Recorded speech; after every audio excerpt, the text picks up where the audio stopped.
From the moment I stepped into the apartment on Elm Street, something felt wrong. The walls were faded, the floorboards creaked with every step, and the air smelled faintly of mildew. I told myself it was just an old building.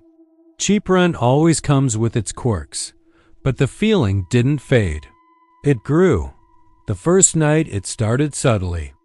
A chill in the corner of the room, a creeping sense that I wasn't alone. Then, around midnight, I heard it, my name, whispered softly. Alex. My blood ran cold.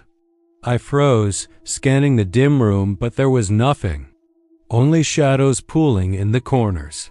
I told myself it was imagination, that I was tired, overworked, stressed. But the whisper returned. Alex, I see you. The darkness seemed heavier, thicker. I stayed under the blanket until morning, heart pounding, eyes wide open. By the second night, I was cautious. I locked the door, left lights on, double-checked the apartment for intruders. Around midnight, I heard the whisper again. Alex, come closer. I felt it move, a shifting shadow sliding across the walls.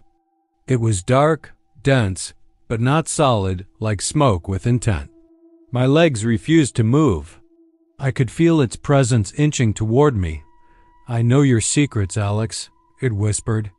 The air turned icy. My breath fogged. The shadow hovered, knowing, patient, and disappeared as quickly as it came. By the third night, fear had replaced caution. I researched the building, searching for anyone who had experienced anything similar.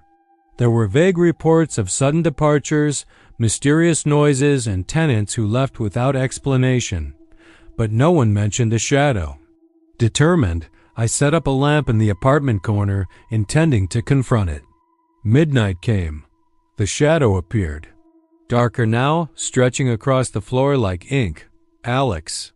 This time it hovered in front of me, faceless, yet aware. Its voice was layered, almost as if hundreds of voices spoke at once. You cannot hide from me. I know your fears, your thoughts, your regrets. It lingered, pressing down on my chest, my mind, my soul. Minutes, or was it hours? Passed before it dissolved back into the corners of the room. I couldn't move, couldn't breathe, could barely think. The fourth night's sleep had become impossible. Every creak, every whisper, every shadow made my pulse spike. That night, it appeared again, moving faster. Across the walls, over the ceiling, through every corner. Alex, Alex. Alex. Then it spoke words that chilled me more than the whispers. Come with me.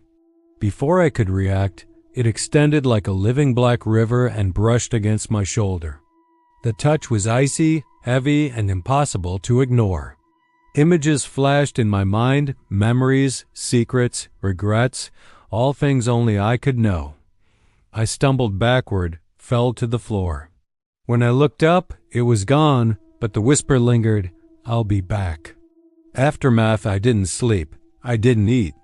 I packed a few essentials and fled the apartment, never looking back. Even now, in a new city, in a different apartment, I feel it sometimes, a shadow in the corner of my eye, a whisper carried on the wind. It doesn't need a body. It doesn't need a form. It only needs to know your name. And it knows mine.